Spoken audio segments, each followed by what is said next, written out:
JD. Ang kwentong ito ay hango sa totoong buhay. Mula ito sa isa nating kabayan na itago na lamang natin sa pangalang Manglino. Taong 1974. Aklan. Sa isang liblib na baryo ng Aklan, doon naninirahan ang isang batang naulila sa murang edad. Mabuti na lang, natagpuan siya ng isang mabuting albularyo. Kinupkop.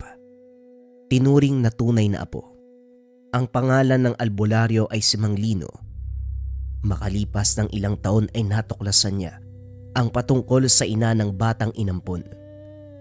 Hanggang sa tumungtong ng 17 years old, naglakas loob ng tanungin ni Ramon si Manglino patungkol sa kanyang ama. Ang palagi lamang nitong binabahagi ay kwento tungkol sa nanay. Pero ang sa ama, hindi nito nababanggit. Pakiramdam ng binata na parang meron itong nalalaman na ayaw lamang sabihin sa kanya. Lolo, baka naman pwede niyong sabihin sa akin yung tungkol sa mga magulang ko. Nagpapasalamat naman ako na kinupkop at tinuring niyo akong tunay na apo. Pero kahit papano, gusto ko malaman ang pinanggalingan ko. Wika ni Ramon. Ganun ba po? O sige, pero hindi ka ba nauumay sa istorya ko? Halos ilang taon ko nang binabahagi sa iyong patungkol sa nanay mong si Jen. Isang mabuti at mapagmahal na babae. Nakatira sa kabilang bayan. Kaso, namatay sa panganganak. Hindi ka naman daw talaga dapat maiiwan. Kaso, wala na rin magulang ang nanay mo. Wala na ang lolo't lola mo eh. Wala rin daw mga kapatid kaya wala kang tiyahin. Kaawa-awa man ang sitwasyon, naging matatag siya hanggang sa uli. Matagal niyo na pong nababahagi sa akin yung tungkol kay nanay. Lolo, paano naman po yung tatay ko? Tila nabilaukan sa kinakain ng matanda sa tanong ni Ramon. Inulit ng binata ang tanong, ngunit panay iwas ang matanda. Pinagpilitan pa rin ni Ramon ang katanungan hanggang sa kalaunan ay bumigay na si Manglino. O siya, sige. Total malapit na ang kaarawan mo. 18 anyos ka na. Karapatan mo nang malaman ang katotohanan. Ihanda mo ang sarili mo, iho. Pangako sa iyong kaarawan, malalaman mo rin ang tungkol sa iyong ama. Wika ni Manglino. Tinapos na ang pagkain. Naging palaisipan sa binata kung bakit napakatagal bago malaman ang tungkol sa kanyang ama. Naisip na maaaring masamang tao ito para itago ng ganong katagal sa kanya. Ganun pa man, inantay na lamang ang kaarawan. Lumipas ang isang linggo. Dumating na ang pinakainaantay ng binata. Katulad ng pinangako. Sinabi na ni Manglino kung sino o ano ang kanyang ama. Nayanig ang mundo ni Ramon nang isiwalat ng matanda. Ang ama niya ay isang tikbalang.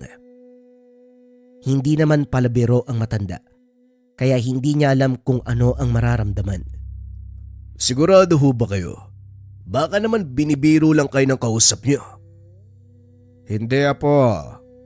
Kahit ako hindi kagad naniwala nung una, pero imposibleng hindi mangyari. Ibig sabihin, nakipagrelasyon ang aking ina sa isang tikbalang? Pasensya ka na, iho. Pero sigurado ka bang gusto mong malaman ang katotohanan? Tumango ang binata. Nagbuntong hininga ang matanda. Hinalay siya ng nilalang, iho. Pero wag mo sanang isipin na kinamumuhian ka ng iyong ina. Bagamat hindi maganda ang nangyari sa kanya, ni minsan hindi kanya kinamuhian. Bunga ako ng kasalanan. Kaya siguro walang kamag-anak ang gustong kumupkup sa akin. Napaka-imposible naman na kahit isa sa kamag-anak ko ay wala na. Yung pala, ayaw lang nila sa akin. Hindi yan totoo, apo. Mabuti kang bata at sigurado ko kung nabubuhay lang ang nanay mo, siya mismo magsasabi sa iyo kung gaano kanya kamahal. Matapos ang araw na yun, Ilang linggo muna ang lumipas bago tuluyang matanggap ni Ramon ang patungkol sa ama. Naghanda na. Muli nitong hinarap ang lolo upang lubusang malaman ang buong kwento ng pagkasilang. Kahit nasasaktan, tinapangan ng binata ang kalooban upang tuluyang masagot ang mga katanungan. Matapos ang pag-uusap, nagpasya ang binata na hanapin ang ama upang makilala ito. Gustuhin man niya o hindi, ang nilalang na ito na lamang ang natitirang pamilya ng binata sa dugo. Nag-ensayo at naghanda si Ramon. Alam niyang hindi magiging madali ang pagdadaanan, kaya naman makalipas ang ilang buwan. Nang masiguradong handa na, nangako si Ramon na babalik sa lolo matapos makilala ang ama. Mag-iingat ka. Pasensya ka na at hindi kita kayang samahan sa iyong paglalakbay. Alam mo naman matanda na ako eh. Nga pala ito, tanggapin mo. Isipin mo na ito na ang huli kong paggabay sa'yo. Huwag mong wawalain. Panatiliin mong suot-suot kahit anong mangyari. Wika namang Lino, sabay abot ng kwintas kay Ramon. Ano po ba to, lolo? Yan ay mutya ng lantad. Isang hiyas na may kapangyarihang magbunyag ng lahat ng lihim. Sigurado ko, kakailanganin mo ito, apo. Wika namang Lino, sabay abot ng isang kwintas na merong bato. Matapos ang pag-uusap, lumakbay si Ramon upang hanapin ang ama. Umakyat ito sa masukal na kabundukan, sa madilim na gubat at tumawid sa napakalaki at nagraragasang ilog. Hindi na sigurado ng binata kung nasaan ito, ngunit sinundan niya pa rin ang turo ng lolo. Habang naglalakbay, hindi maalis sa pakiramdam ni Ramon na tila may nagmamasid sa kapaligiran. Napakabigat ng katahimikan at parang merong mali sa lugar. Tila binibigyan din siya ng senyales na wag nang ipagpatuloy ang paglalakbay. Ang mga sanga ng puno ay tila naguhugis braso at mga kamay na parang humaharang sa kanya. Ganun pa man, nagpatuloy pa rin ang binata, determinadong makilala ang ama nito. Ilang oras ang lumipas bagamat gutom, hindi na lamang niya muna ito pinansin. Mas importanteng makahanap ang binata na ligtas sa pagsisilungan upang palipasin ang gabi. Kailangang magdoble ingat, lalo na't hindi alam ni Ramon kung anong klaseng mga hayop ang maaaring makainkwentro, lalo na't hindi ito pamilyar sa lugar. Nang makahanap ng malaking puno, kaagad itong inakyat upang alamin kung magiging ligtas ba ito para tulungan. Habang nag-aayos, nakarinig ng mga kaluskos sa ibaba ang binata.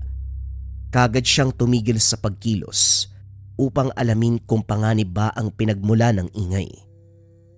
Isang grupo ng mga kababaihan ang nagkumpulan sa ibaba. Tinignan niya ito ng mabuti. Lahat sila may edad na. Kulubot ang mga balat.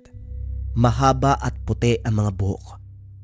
Higit sa lahat, napakahaba na mga kuko at tila iilan na lamang ang mga ngipin.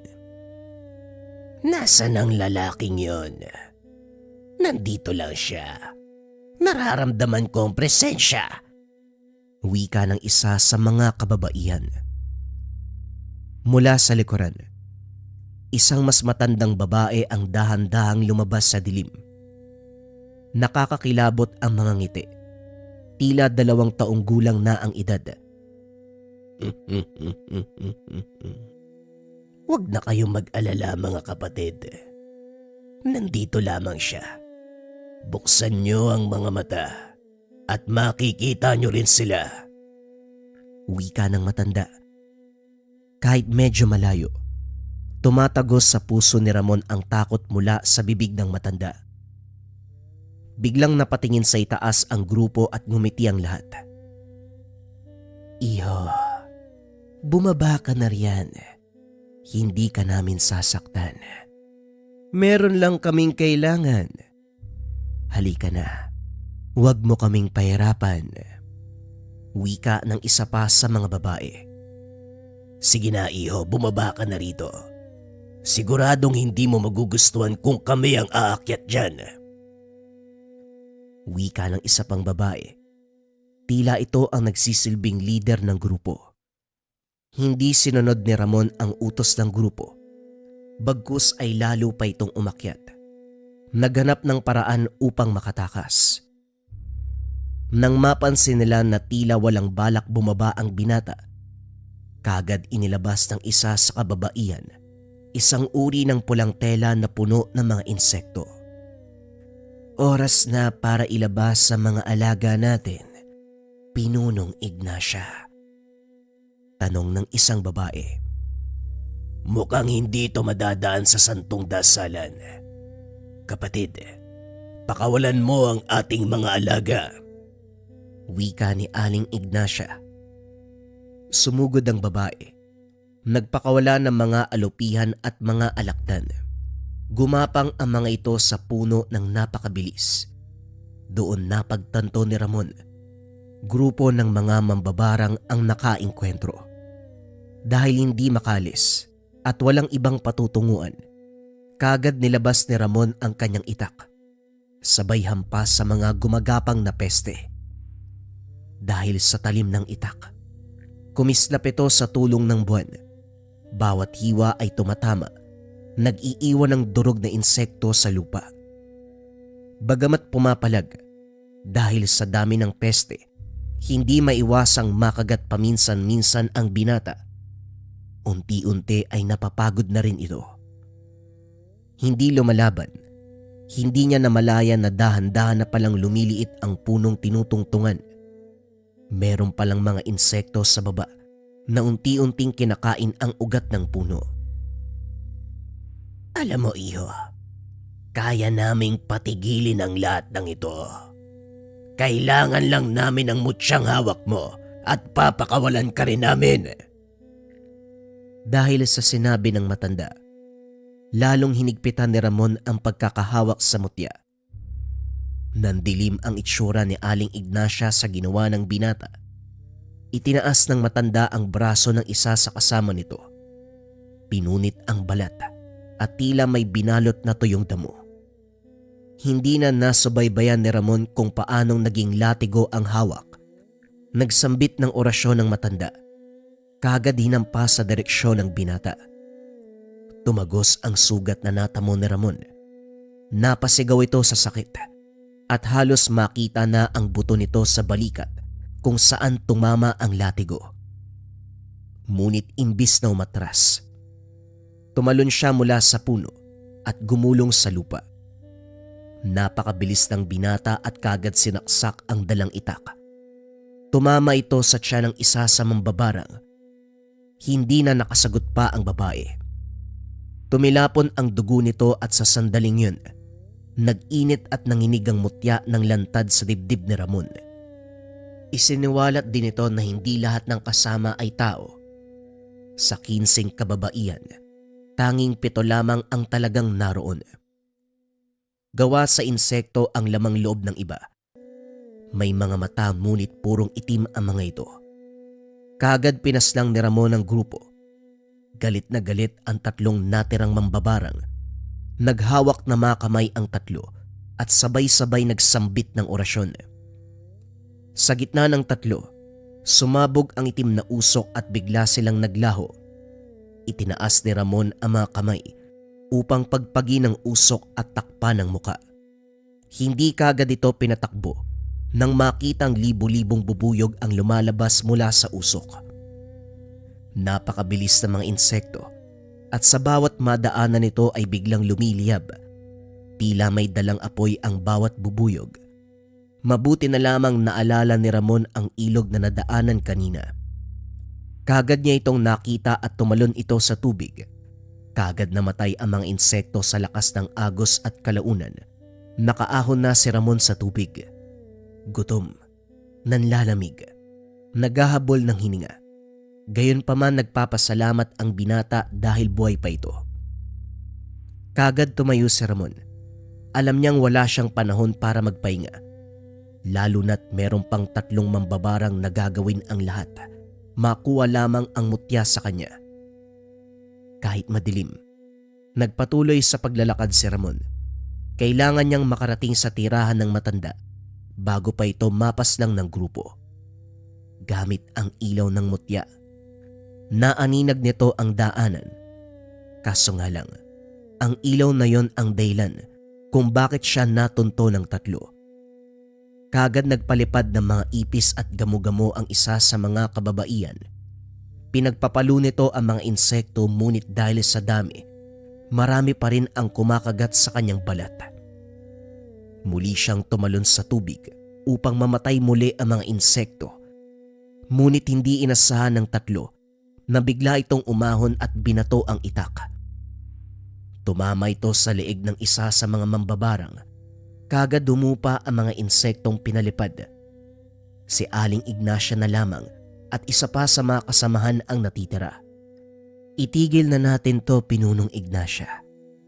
Marami pa tayong pagkakataon na pwede nating makuha ang mutya ng lantad. At isa pa, 2 na lamang tayo. Hindi natin alam ang kayang gawin ng binatang yan. Wika ng isang kasama.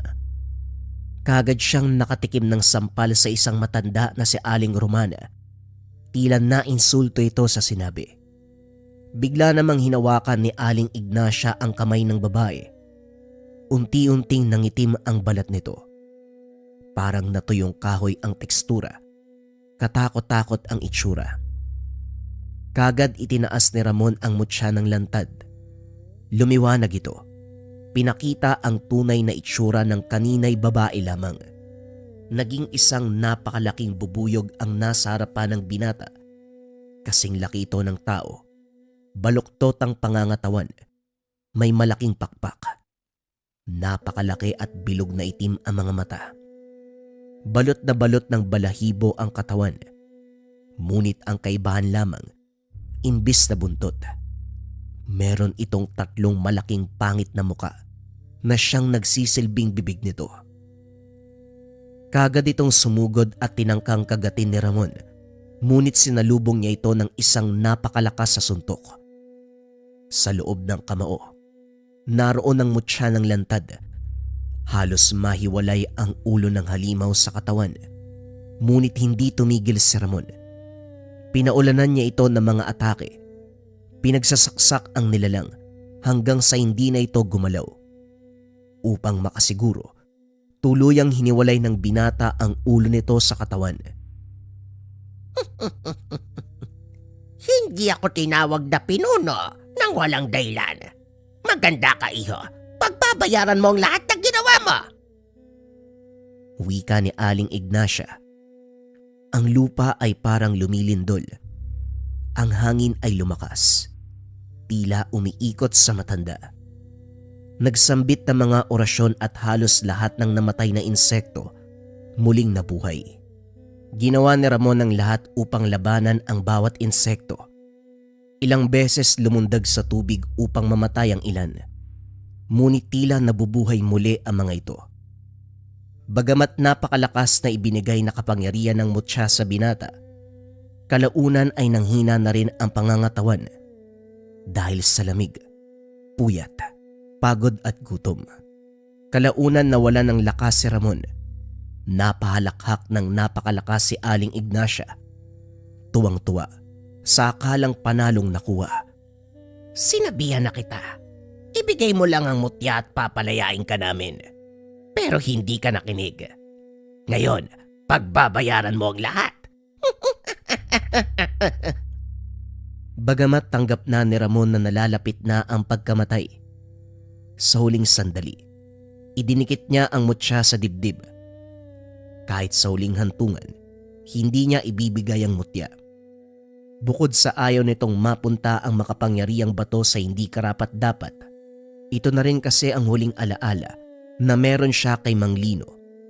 Bagamat hindi ama sa dugo, ama ito sa puso. Muling umilaw ang mutya. Ngunit hindi katulad kanina ang puting ilaw. Ngayon ay malaginto ang liwanag nito. Mula sa malayo, dumadagong-dong ang yabag. Dahan-dahang gumuguho ang lupa mula sa kabundukan. Ang mga puno, humahawi na tila natatapakan o merong pinapadaanan. Mula sa tuktok ng kabundukan, bumaba ang isang tikbalang. Ang kanyang ama. Napakalaki. Kalahating tao. Kalahating kabayo. Malaginto ang buhok na lumilipad kasabay ng hangin. Nanlilisik ang mga mata. Tila galit na galit sa ginawa sa anak. Nagbago ang timpla ng matanda. Parang nanginig ang tuhod. Nagkaroon ng bahid ng takot sa muka. Gayunpaman, nagpakawala pa ito ng mga orasyon at lahat ng insektong kayang palabasin. Nilaksan din ito ang hangin ngunit walang tumalab. Patuloy pa rin sa pagyabag ang nilalang dahil sa tibay ng balat.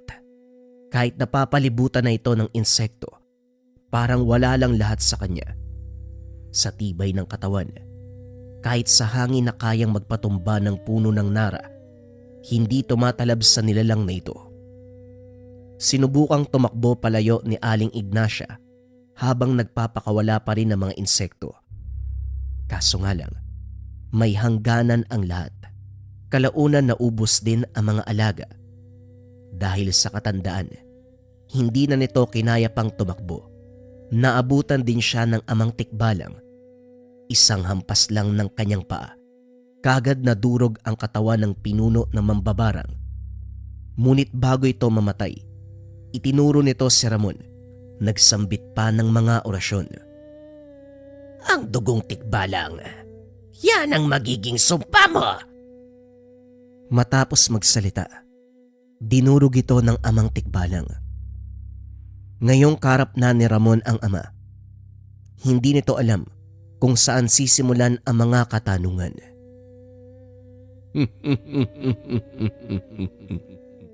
Huwag ka munang magsalita, anak. Alam ko kung bakit ka nandito. Sa ngayon, kailangan mo munang magpahinga. Marami pa tayong panahon para mag-usap. Bago pa man maibuka ni Ramon ang bibig, bigla na lang nandilim ang paligid. Nahimatay na ito. Maaaring dahil sa pagod, dahil basa ang katawan nito, o hindi kaya naman sa gutom, o maaaring kombinasyon ng lahat. Gayunpaman bago tuluyang mawalan ng malay, nakita ni Ramon na umilaw muli ang mutya ng lantad. Tila may nais itong ipakita, ilantad sa huling pagkakataon. Nagising na lamang si Ramon sa isang hindi pamilyar na lugar. Tila nasa loob ng kuweba. Nakaayos ito at punong-puno ng likas na yaman. Sa gitna ng kuweba ay merong talon kung saan napapalibutan din ito ng mga halaman at bulaklak. Doon natagpuan ni Ramon ang iba pang tikbalang.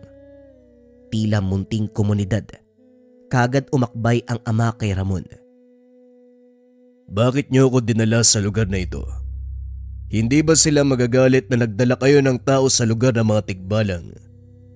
Maaring sa tagal mong naninirahan bilang tao, hindi mo alam na may dugo ka ng tikbalang. Tignan mo ang iyong mga binti, anak. Kahit sinong makakita sa iyo dito, hindi ka mapagkakamalang tao. Kagad tinignan ni Ramon ang binte at napatras. Hinawakan ng mabuti ang katawan. Makalipas ang ilang minutong pagsusuri, pumunta sa talon ng binata upang tignan ang refleksyon. Isang tikbalang. Yan ang huling nais ipakita sa iyo ng mutya ng lantad. Oras na upang harapin at tanggapin mo ang pagiging tikbalang, anak. Hindi maaari. Buong buhay ko hindi kita nakilala. Ni hindi mo nga ako hinanap eh. Tapos ngayon kailangan kong tanggapin ang responsibilidad ng pagiging tikbalang, ng pagiging tagapagbantay ng gubat. Sinasabi mong ama kita, pero kahit kailan, hindi ka nagpakatatay sa akin.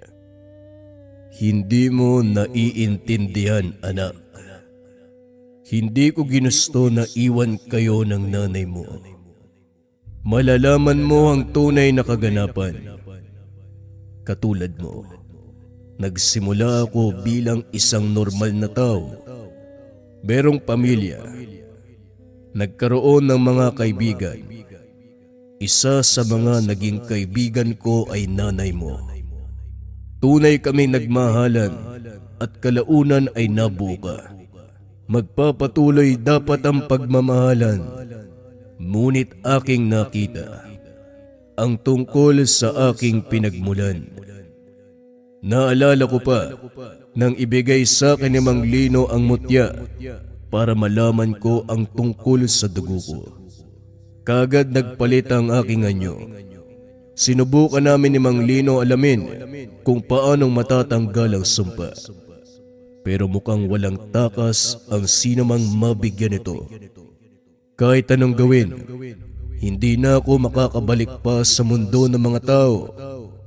Hindi ko na nakakausap si Mang Lino o si Jen. Hindi man lang ako nakapagpaalam. Mabuti, bago ko tuluyang mawala. Nangako si Mang Lino na aalagaan kayo ng nanay mo. Ngunit mukhang hindi kinaya ni Jen ang kaganapan. Pasensya ka na, anak. Pero hindi mo na sana inalam pa ang patungkol sa akin. Ngayong katulad na kita, biniyayaan tayo ng kakaibang lakas at kapangyarihan. Ngunit may kaakibat itong responsibilidad.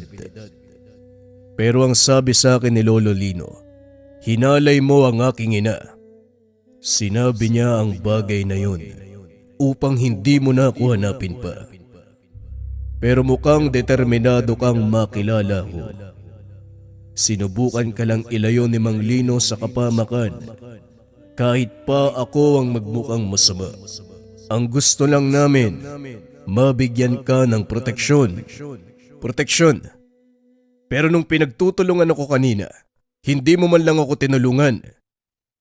Dahil alam kong kaya mo.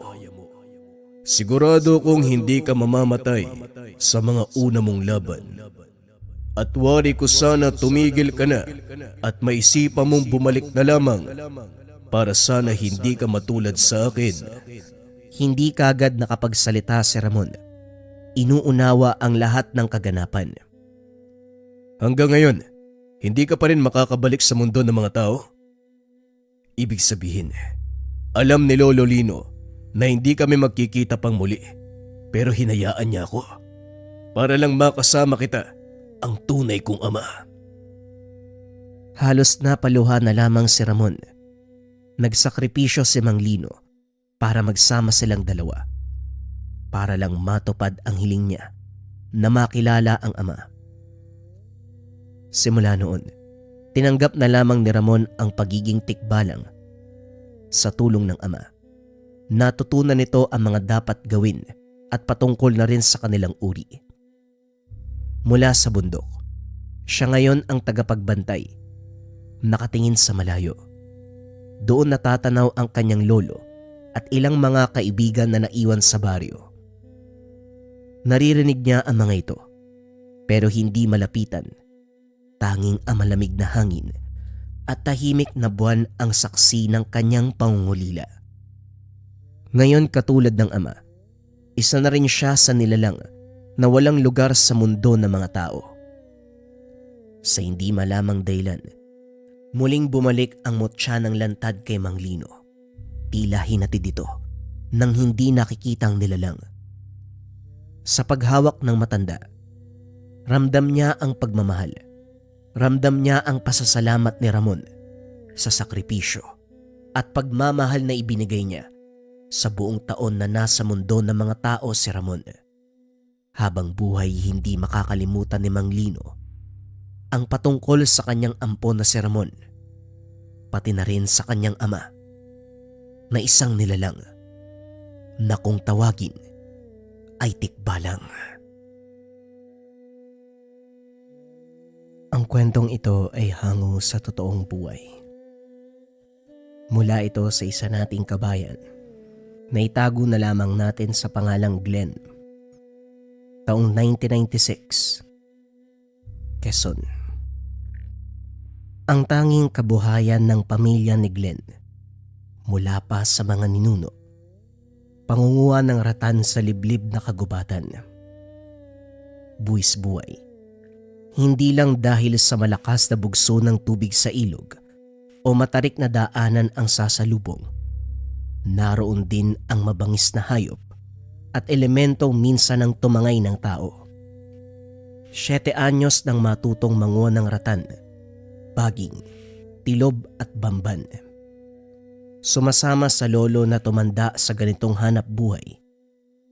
Ito rin ang nagturo sa kanya para kahit sa murang edad, may ideya kung paano mabuhay. Hanga ang binata sa tapang ni Lolo Simo. Walang takot na sinusuong ang pinakamasukal na gubat kung saan matatagpuan ang ratan. Ilang beses nakaengkwentro ng baboy ramo at kung ano pang mabangis na hayop. Kung minsan pa, elementong katulad ng engkanto at lamang lupa. Sa kabutiang palad, nalampasan pero hindi nakaligtas sa peklat na halos tabunan ang buong katawan sa sobrang dami. May pagkakataon na nagdududa si Glenn sa katauhan ng matanda. Noong araw kasi, hindi nito alam na susunod siya sa gubat. Naabutan nitong nakikipag-usap sa kung sino na hindi naman nakikita. Kung magtatanong siya, sasagot na engkanto ang kahusap. Hirap siyang maniwala dahil idadaan sa pagbibiro. Hula niya, meron itong iniingatang bagay dahilan para magkaroon ng kakayahang makakonekta sa ibang uri. May pagkakataon din na nahuhulaan ang susunod na mangyayari, lalo na kung patungkol sa kababalaghan. Ang problema, kapag mag-uusisa siya, iibahin nito ang usapan. Dapit hapon nang maisipang sumunod sa gubat. Kaninang umaga pa si Lolo Simo, tanghali dapat iyon nakakauwi. Kaya ganun na lamang ang pag-aalala. Pagdating sa masukal na parte, nakita ni Glenn ang bakas ng pamumutol ng ratan. Nasa tabi ng nakatambak ang bungkos nito.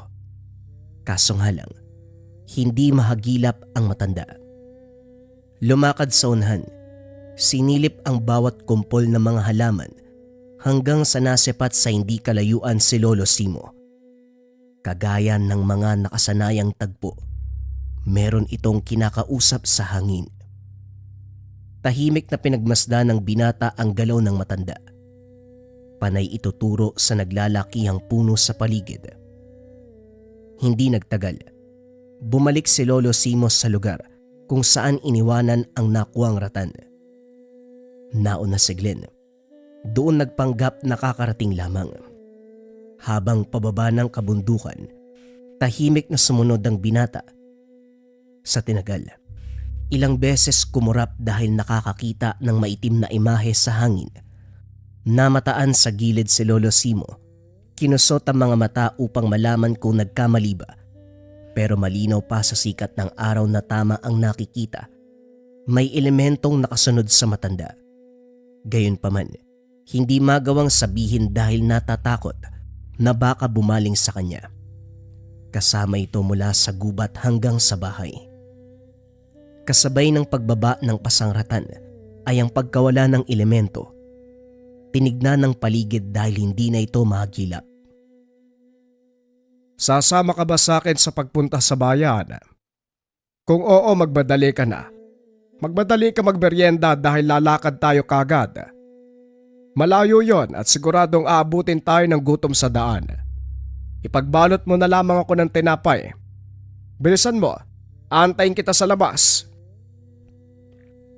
Wika ni Lolo Simo. Pumasok ito sa kusina kung saan nakatambak ang nakuwang ratan kahapon. Isa-isang inilabas ang mga bungkos. Siya naman ay dumiretso sa kusina para magbalot ng pagkain sa kalagitnaan. Tanaw mula sa bintana ang muling pagpapakita ng itim na elemento. Nasa tabi kung saan nakatayo si Lolo Simo.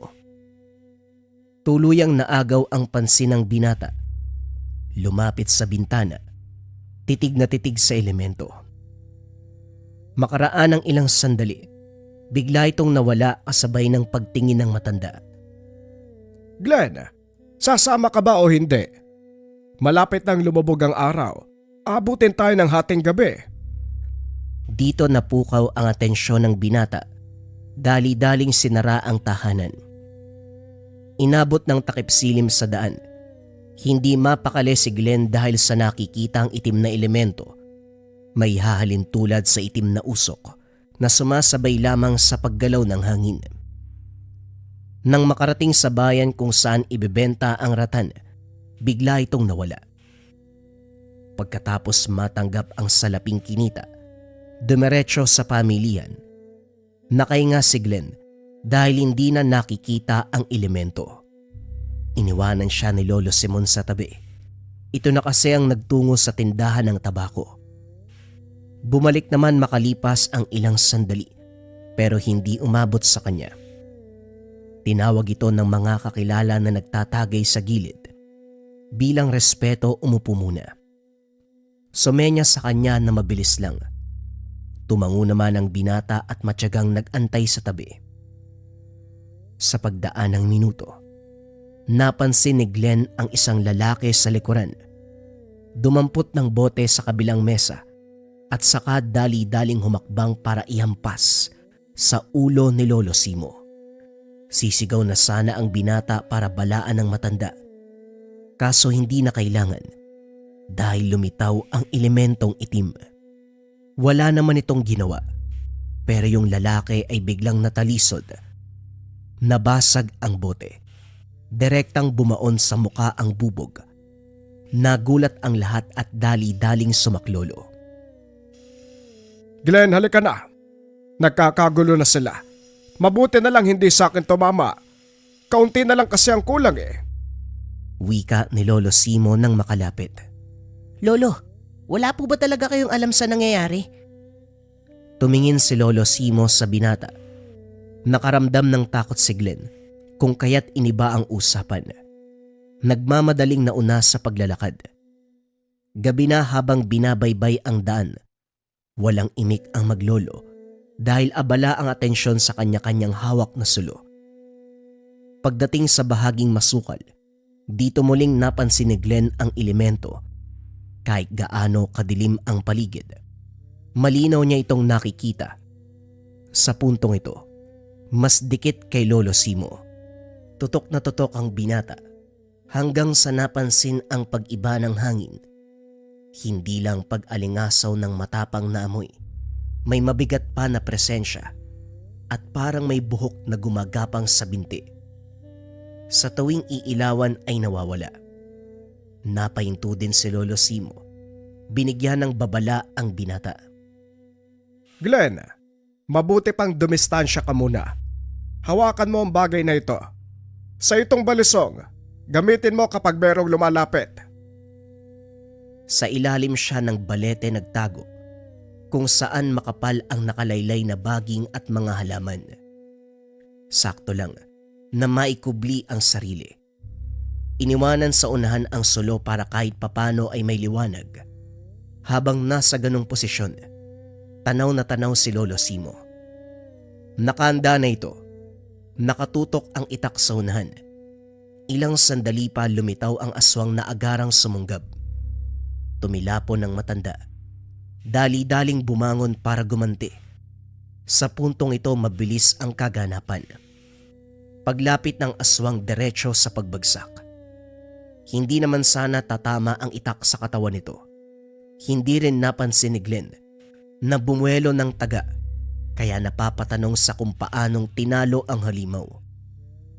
Nang tawagin siya ni Lolo Simo, dali-daling lumapit. Hindi maunawaan ang sinabi ng matanda. Titigan mong mabuti ang isang ito, Glenn. Ganito ang mangyayari kapag nangahas kang umatake sa taong may gabay. Kunot noong tumingin si Glenn sa matanda. Pilit pinoproseso sa isipan ang sinabi. Kahit nasa daan, napapansin ng binata ang kaparehong presensya. Kinakabahan na baka may biglang lumitaw. Gayunpaman, Sa simpleng pagkahawak ni Lolo Simo sa kanyang braso, nakainga dahil biglang nawala ang kaba. Pagdating sa unahan, hindi nakaligtas sa paningin ni Glenn ang anino ng aswang. Hindi lang isa, kung hindi dalawa. Ilang pares ng nanlilisik na mga mata ang nagip. Sa kabutihang palad, wala ni isa sa mga ito ang naglakas ng loob na sumugod. Sakalang tuluyang nakainga ang binata pagdating ng tahanan, kagad nagsarado ng pintuan. Natawa ang matanda. Dapat marunong kang pangibabawan ng takot mo upang hindi maagaw ang atensyon ng masamang elemento. Yan ang pinakaunang dahilan kung bakit nilalapitan ng isang tao. Kahit wala kang sapat na armas para labanan ng mga ito, dapat ipakita mo pa rin na hindi ka natatakot. Sino ba namang hindi matatakot kung aswang na yung karap? Ikaw po ba, Lolo? Hindi ka matatakot? Hindi. Kasi para sa akin, mga tao lang na nagsusot ng maskara ang mga yan na kapag nagawa mong mahubaran, sila pang matatakot sa'yo. Natahimik si Glenn. Kahit papano naintindihan niya ang punto ni Lolo Simo, pero sa kabilang banda, duda siyang walang kinalaman ang umaaligid na elemento sa pinapakitang tapang. Nang mapalingon sa tabi ng bintana, natanaw roon ang imahe ng elemento. Maging siya ay napapatanong kung bakit ito nakikita. Hindi pwedeng sabihin na namamalikmata dahil malinaw pa sa sikat ng araw ang katotohanang nagpapakita ito sa kanya. Sa paglipas ng oras, hindi makatulog si Glenn kung kaya't naupo sa sala. Binuksan ng kaunti ang bintana para makapasok ang hangin. Hindi pa gaanong matagal ang pag-upo ng masipat ang gumagapang na anino. Nung una inakalang aso, pero habang papalapit, naging klaro na isa itong aswang. Hindi nag-atubili, sumigaw sa pagtawag kay Lolo Simo. Hindi lang matanda ang naalerto, pati na rin ang aswang natigil sa pagkilos. Kasabay ng paglabas si Lolo Simo ay ang paglitaw ng itim na elemento. Ang aswang na nasa malapitan, kumaripas ng takbo. Alam ko naman na nasa tabi ka lang, kaibigan. Gusto ko lang sanang linawin na huwag kang mag-abala sa pagparito dahil kapag ako nasagad, uuwi ka ng walang buhay. Makaraan ang ilang sandali. Pumasok si Lolo Simo. Sinabihan si Glenn na matulog na at wag nang isipin ang naganap. Kinabukasan, wala na sa tahanan si Lolo Simo paggising ng binata. Dali-dali siyang gumayak. Sumunod dito sa gubat. Wala naman itong ibang pupuntahan kung hindi doon lang. Kaso nga lang, bungkos ng ratan at bamban lamang ang naabutan. Muli na naman siyang naglibot. Hinahanap ang matanda kung saan-saan, pero hindi ito magilap. 3 magkakaibang lugar ang pinaglagyan nito ng bungkos ng ratan. Pinasan ang mga ito at inisahang tambak sa tabi ng ilog. Doon na rin napagpasyang intayin si Lolo Simo. Habang nagpapalipas ng oras, binalikan ang mga kaganapan kagabi. Mula sa eksena doon sa pamilihan, sa pag-atake ng aswang sa daan, hanggang sa isa pang aswang na sumunod sa tahanan. Idagdag pa ang elemento na palaging nakasunod kay Lolo Simo. Napailing dahil kahit anong isipin, sumasakit lamang ang ulo. Makalipas ang ilang sandali, 2 lalaki ang biglang lumapit. Nagtatanong kung meron bang nakitang matanda na nangunguha ng ratan. Hindi kagad nagsalita ang binata. Tinanong muna kung sino ang mga ito. Kaano-ano niyo po ba yung matanda?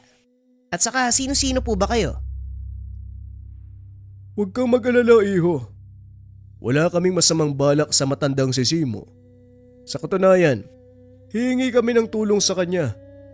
Kung kilala mo ang tinutukoy namin, sabihin mo na. Ako si Diego. Eto naman kasama ko si Baring. Kaibigan namin yung matanda. Hindi pa rin nagsalita si Glenn. Mukha namang mapagkakatiwalaan pero hindi siya nagpadalos-dalos. Tinuro ang ibang direksyon at sinabing nakita doon ang matandang hinahanap. Kagad lumakad ang mga ito. Sakto namang dumating si Lolo Simo. Sa tahanan binanggit ni Glenn ang naghahanap ng mga lalaki. Natawa si Lolo Simo sa inasal ng binata. Aniya, kakilala niya sina Diego. Sakto ding dumating ang dalawa. Bumalik matapos mapagtantong wala ang matanda sa gubat. Pasensya na kayo sa apo ko ha. Hindi kasi madali magtiwala, kaya ganun na lamang ang sinabi.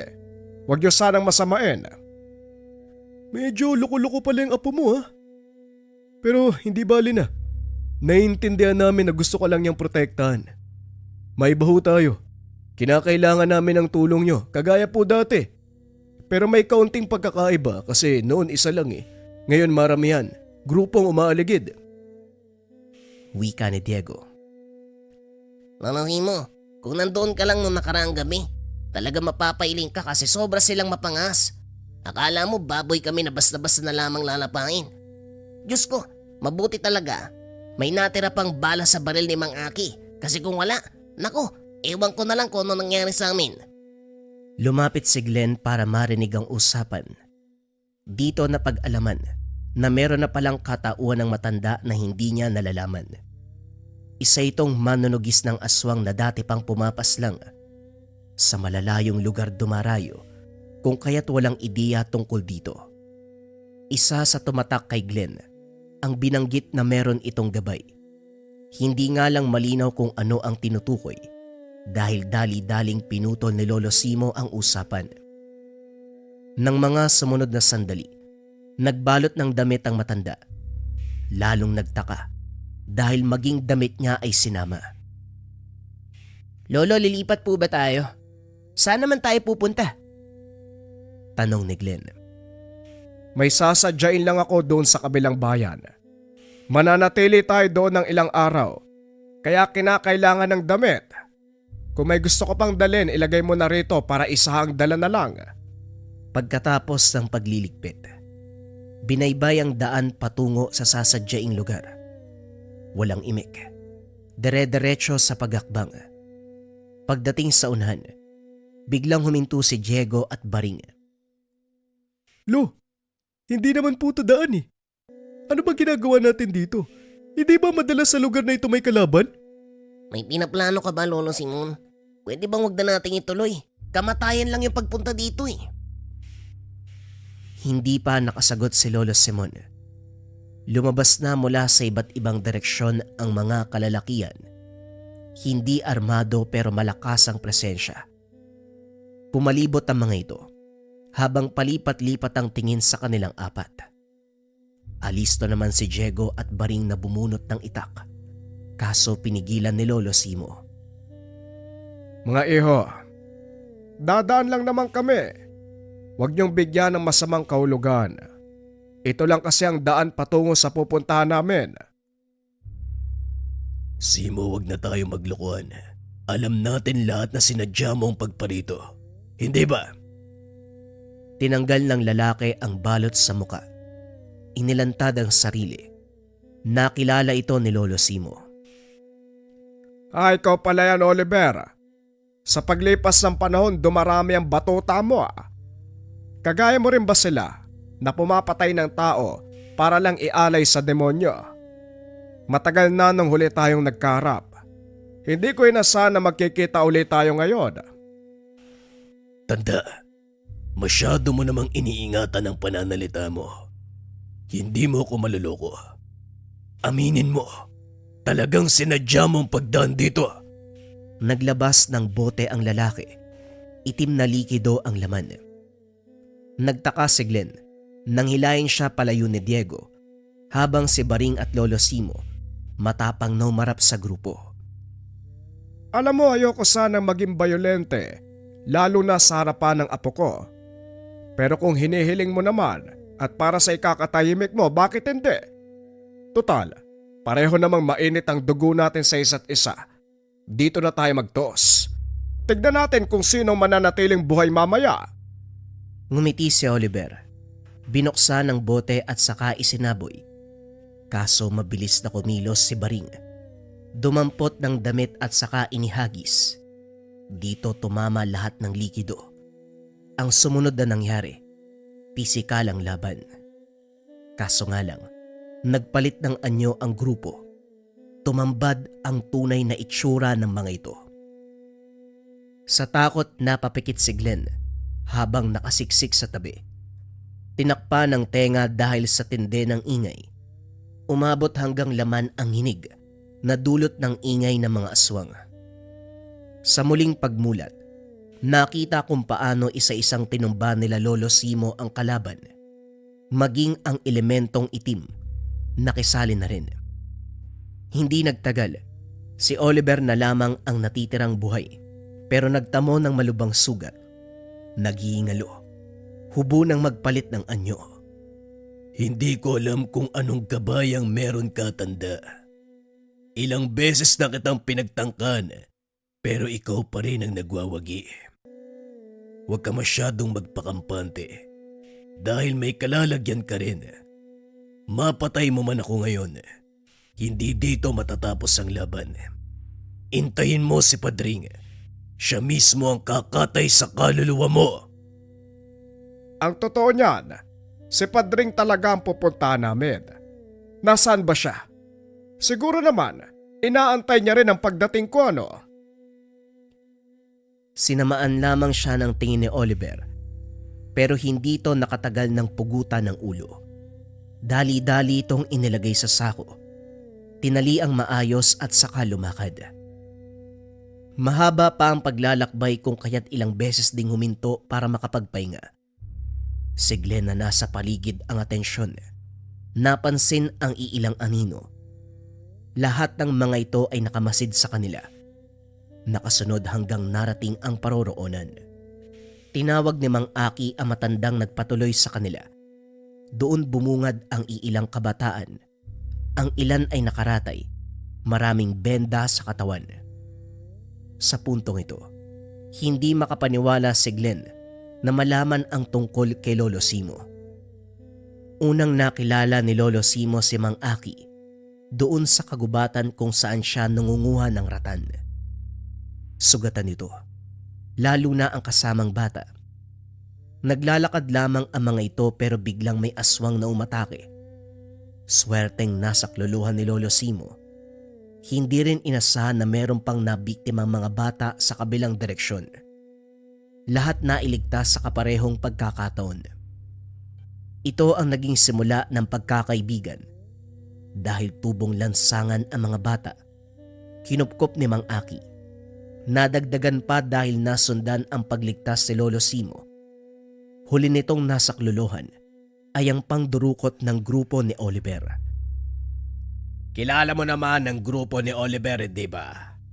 Tauhan niya ang sumalakay nung nagdaang gabi. Ilan sa mga batang nasugatan. Sa kabutihang palad na agapan ko naman ng gamot. Inutusan ko sina Diego at Baring na puntahan ka. Natatakot ako para sa mga bata. Huwag mo nang alalahanin si Oliver. Bit-bit namin ang ulo niya. May binanggit siyang pangalan eh. Padring, kilala mo ba? Tinakot ako gamit ang pangalan ng taong ito. Kung tama ang hinala, amo siguro ni Oliver. Kung ganon, itong si Padring ang dapat nating pagandaan. Pakiramdam ko, tayo na ngayon ang tinutugis dahil ilang beses mong naharangan ang operasyon nila. Hindi lang tayo natuntun kagad kaya natagalan ang pagsalakay. Huwag mo nang alalahanin. Ako na ang bahala. Tutukan mo lang ang mga bata. Utusan mong magbantay sina Diego at Baring. Marunong naman sa pakikipaglaban ng mga yan. Idagdag mo na rin ang apo ko. Pwede mong utusan, pero wag sa pagharap ng aswang. Wala pang ideya yan eh. Napalanok si Glenn nang lumingon sa kanya si Mang Aki. Sigurado ka bang hindi marunong humarap sa aswang ang apo mo? Simo, malakas ang kutob ko na pwede siyang sumunod sa yapak mo pagdating ng araw. Kahit mahawakan niya lang ang gamit mo, siguradong gagana kagad. Huwag muna natin pag-usapan. Si Padring ang prioridad sa ngayon. Lalakad ako mamaya pagsikat ng araw. Parang may ideya na ako kung saan matatagpuan ang padring na yan. Masyadong mabilis ang kaganapan. Hindi napansin ni Glenn ang paglipas ng oras. Pagkagising hindi na nakita si Lolo Simo. Ang sabi ni Mang Aki, lumusob ito sa balwarte ng kalaban. Tulalang napatitig ang binata sa matanda. Kung magsabi ito ay simple lang, na para bang ordinaryong laban ang susuungin ni Lolo Simo. Lumipas ang oras. Dapit hapon na pero wala pa ang matanda. Nabahala si Glenn kung kaya't gumawa ng paraan. Nang makitang abala si Mang Aki sa panggagamot sa mga bata, dahan-dahang pumuslit sa labas. Nakita doon si Diego at Baringa. Paulit-ulit na nagtanong si Glenn. Hinuhuli sa salita ang mga ito. Hanggang sa aksidenteng masabi ang kinaroroonan ni Lolo Simo. Hindi alintana kung ano ang nag-aantay na panganib. Binaybayang tinurong daanan. Nahilo si Glenn dahil puro kahoy ang nakikita sa paligid. Pero pagdating sa unahan, napansin ang kaluskos ng dahon. Nang pakinggan pa ang ingay, tunog ng pagkatumba ng mga puno. Ang kasunod, napansin ang paggulong ng pugot na ulo sa harapan. Lalong hindi nakakilos nang bumagsak ang katawan. Nasipat si Lolo Simo sa unahan, nakikipagbuno sa grupo ng aswang. Sa kabila ng ingay, wala masyadong maririnig dahil masukal na bahagi ito ng kagubatan. Nagtago si Glenn upang hindi makita. Nakatutok kay Lolo Simo. Ngayon lang napansin ang husay nito sa paggamit ng patalim. Pasimpleng inalagan ang atake ng kalaban. Kung tataga ay walang palya. Tatama sa mga aswang. Maliban dito nasa likuran ng matanda ang itim na elemento. Wala naman itong ginawa. Sadyang nasa likod lang. Sa paglipas ng ilang sandali wala nang natira sa grupo ng kalaban. Naggutay-gutay ang mga katawan nito. Ito na yata ang pinakabrutal na patayang nasaksihan ni Glenn. Kahit kailan talaga, gumagawa ka ng paraan para masundan ako. Huwag ka na magtago diyan. Alam kong nasa likod ka ng mga halaman, Glenn. Nagulat ang binata sa biglang pagtawag ni Lolo Simo. Hindi niya ito napansin na tumingin. Ngayon din, nakatalikod pa rin habang nagsasalita. Lolo, ikaw pa rin ba yan? Para kasing naging ibang tao ka eh. Wika ni Glenn. Hinay-hinay sa pagakbang. Iniiwasang maapakan ang parte ng aswang. Sa puntong ito, natigilan si Glenn nang humarap si Lolo Simo. May markang itim ang kalahati ng muka. Bahagya ding umitim ang kanang mata. Huwag kang matakot, Glenn. Ako pa rin ito, ang Lolo Simo mo. Umatras si Glenn. Wala naman siyang nararamdamang banta, pero hindi lang matanggap ang itsura ng matanda. Nang masipat muli ang itim na elemento sa likuran, hindi siya nagpigil na magtanong. Ang gabay ba na tinutukoy nila, yung elementong itim na nakasunod palagi sa'yo? Sa pagkakataong ito, si Lolo Simo naman ang nagulat. Hindi inasahan ang sinabi ng binata pero bago ito malinaw, sunod-sunod na pagbato ang pumukaw sa kanilang atensyon. Ilang sandali pa lumitaw ang isang lalaki. May edad na ito. Maputi ang buhok. Masama ang tingin kay Lolo Simo. May dalawa pang tao sa likuran. Pareho ng amoy sa mga aswang. Ikaw pala ang sinasabi nilang Simo na manunugis. Hindi ko galing magpakita, pero masyadong matunog ang pangalan mo sa mga tauhan ko. Lalo na ikaw palang pumaslang kay Oliver. Si Oliver ang may tuturing ko malakas na aswang na hawak ko. Pero tinalo ng matandang... Sandali. Ikaw ba si Simo o itong binata? Sino ba sa inyo? Walang kinalaman ng binata rito. Napadaan lang siya. To, umalis ka na. Dumiretso ka kung saan ka pupunta.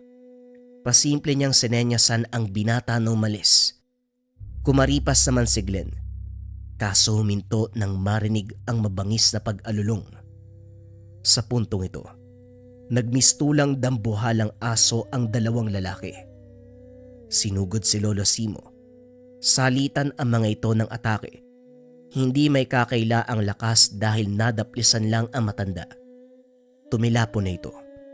Ilang ulit pang bumagsak matapos pagpasapasahan.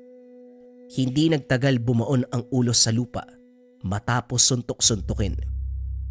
Tuwang-tuwang lumapit si Padring, kontentong-kontento sa nakikita. Kuryoso pa ako kung paano ka makipaglaban. Sa 2 asbo palang bagsak ka na pala. Sayang ka sa oras. Patayin nyo na yan. Siguraduhin malinis ang lugar. Wala kayong ititirang bakas. Naunang umalis si Padring. Bigla na lang itong naglaho matapos ang iilang hakbang. Kumilos ang naiwang aswang. Pero sila ngayon ang nagulat. Pasimpleng bumangon si Lolo Simo. Tumatawang humarap sa mga ito. Nang sumugod ng kalaban, humarang ang itim na elemento. Naniga sa kinakatayuan dahilan para matuluyan ng matanda. Ilang beses tumagos ang itak sa katawan. Tinapos sa pamamagitan ng pagpugot ng ulo. Pagkatapos ito, dali-daling sinundan ang dinaanan ni Padring. Nagkaharap ang dalawa. Parehong masama ang tingin sa isa't isa. Walang umimik. Diretso sa laban. Tumilapon ang tumilapon. Parehong natatamaan sa kanika nilang atake. Hindi nagtagal pareho ding bumagsak ng mapuruhan ang isa't isa. Naalerto naman si Glenn nang makitang sumulyap sa kanya si Padring. Kaso bigla na lang itong nasa harapan. Napansin na lang ng binata na humapdi na ang tiyan. Sa puntong ito nagulat nang makita sa harapan si Lolo Simo. Nagawa nitong harangan ng atake na para sana sa kanya. Tumagos ang naghahabaang kuko ng aswang. Nadaplisan lang siya. Kumilos ang elemento. Sinakop ng itim na figura nito ang mukha ng aswang. Nag-iba ang kilos. Nabaling ang atensyon sa pagkalmot ng sarili. Walang tigil. Hanggang sa tumagos ang sariling kuko sa katawan. Hinablot ang laman dahilan para humandusay. Nangisa ito. Hindi nagtagal ay binawian ng buhay. Dali-dali namang nilapitan ni Glenn si Lolo Simo. Pinipigilan ang pagdurugo ng sugat. Sakto namang dumating sina Diego at Baring. Hinahanap ng mga ito ang binata na hindi nagpaalam. Nabaling ang pansin sa matanda. Dali-daling binuhat at tinakbo pabalik sa tahanan ni Mang Aki. Marunong sa panggagamot ang matanda subalit sa kaso ni Lolo Simo, hindi na kayang agapan ng anumang gamot. Ginawa na ang lahat pero hindi pa rin kinaya. Mang Aki, baka pwede nyo namang gawan ng paraan. Mga bata nga nagagawa nyong isalba si Lolo pa kaya? Pareho naman silang biktima ng aswang Manggagamot ka ba talaga? Wika ni Glenn. Iho, unawain mo na may limitasyon ang kakayahan ko. Ang kondisyon ng lolo mo, hindi na kayang agapan ng anumang gamot. Sugatan na ang puso niya, apektado na rin ang lahat ng lamang loob. Swerte na nga yan, buhay pa rin hanggang sa ngayon. Malapit na ang oras niya. Mabuti pa magpaalam ka na. Naguguluhan si Glenn kung ano ang uunahin. Ang pagmamakaawa ba na magamot ang matanda o pagpapaalam dahil nalalapit na ang kamatayan. Sa huli, umiyak na lang sa tabi ni Lolo Simo. Huwag mo na akong alalahanin. Maraming taon na ako nabuhay sa mundo. Tama na siguro ang oras ko. Hanggang dito na lang.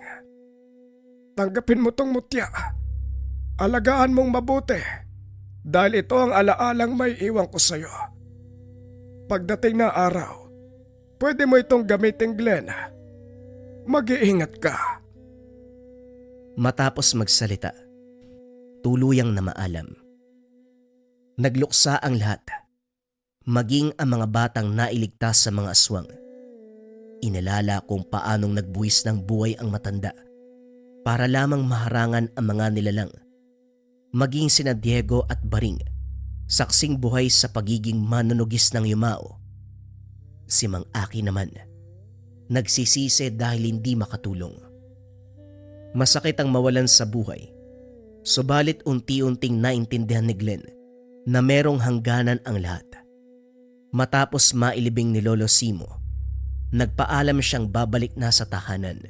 Namuhay sa lungkot ang binata, hindi kumain, nakalimutang alagaan ang sarili. Tulala lamang sa tabi. Sa kabutiang palad bago mawala ng bait, lumitaw ang itim na elemento. Ito ang gabay ng lolo. Kasabay nito ay ang paggulong ng mutsyang itim sa harapan. Dito napukaw ang atensyon ni Glenn. Napagtanto ang pagiging pabaya sa sarili. Sa puntong ito tanggap na ng binata na tuluyang sumakabilang buhay ang lolo. Hindi na gaanong apektado kapag nababanggit ang pangalan. Tatawa na lamang, babalikan ang masayang alaala kasama ang lolo. Kung noon, ang pangalan ni Lolo Simo ang kinakatakutan ng mga aswang, ngayon ay siya naman. Sinalo niya ang pagiging manunugis ng aswang. Pero ang hindi alam ng lahat, sa likod ng malakas na manunugis, meron siyang itim na mutya. Meron siyang itim na gabay na tumutulong sa pagpaslang sa mga aswang. Naranasan nyo na ba mga kabayan, yung tipong unang kita nyo pa lang dun sa tao, sobrang gaan na kaagad ng pakiramdam mo sa kanya. Yung tipong nagkakaroon kaagad ng tiwala. Or ikaw ba yung tipo ng tao kabayan na nasa toxic environment? Yung palagi ikaw yung napapag-initan, laging galit yung mga tao na nasa paligid mo, boss mo, amo mo, kapitbahay, kapatid, kamag-anak. Basta nasa toxic environment na laging galit yung mga tao sa'yo, kahit wala ka namang ginagawang masama. Pwede mong subukan ang Kaluban de Pampaamo from Lika Merchandise. Ito yung Kaluban de Pampaamo from Lika. May mga sangkap to sa loob. Pwede nyo tignan pagdating sa inyo, pero ibalik nyo lang kagad sa Kaluban. Ang bisa nito, pampaamo sa tao, pampaamo sa negosyo. Sobrang simple lang ng gagawin nyo kapag nasa inyo na yung Kaluban. May frito na gabay po lang tela pouch. Ilagay nyo lang dun sa pouch, ilagay nyo sa bag nyo, ilagay nyo sa bulsa nyo, basta dalhin nyo palagi. Bagay ang Kaluban sa mga nasa sales or kung palagi kang merong nakakausap, umaharap ka sa mga tao, nagpe-present ka. Kasi mabilis nga kayo makakapagpalagay ng loob ng taong kausap mo, mabilis mong makukuha yung tiwala nila. Yan ang bisa ng Kaluban de Pampaamo. Again, may mga sangkap pa to sa loob kabayan. Pwede mong silipin pagdating sa'yo. Kung interesado ka, research mo lang yung shop ng Lika Merchandise.